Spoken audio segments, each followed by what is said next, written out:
परीक्षा के पूर्व अगर हमने हायर सेकेंडरी 12th और एसटीसी की है तो नौकरी के लिए शिक्षण में शिक्षा के लिए क्या स्कोप है। L1 के लिए सामान्य संस्कृत के लिए L1 वैकेंट पोस्ट निकलती है, विज्ञप्ति निकलती है और सामान्य शिक्षा में L1 के पद निकलते हैं जिसमें 12वीं पास और DLED BSTC पास होना अनिवार्य है। इसके साथ साथ STC के सभी विषयों का, मनोविज्ञान का, बाल्यावस्था का, किशोरावस्था का, विद्यालय प्रबंधन का और को एजुकेशन, सशिक्षा, जेंडर एजुकेशन, लेसन प्लान, इन चीज़ों की आपको संपूर्ण जानकारी होनी चाहिए।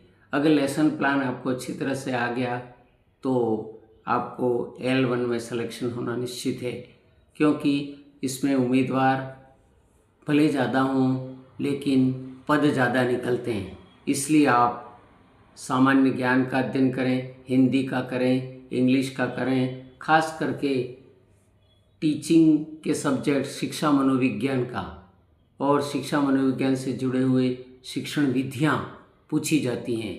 शिक्षण विधियाँ और लेसन प्लान इत्यादि के बारे में आपको बारीकी से अध्ययन करना है।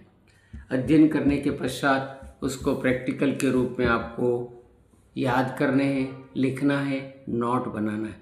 इसमें 1 से 5 क्लासों की सारी पुस्तकों का अध्ययन करना है, क्योंकि NCERT की बुक्स हैं वो उपलब्ध हैं।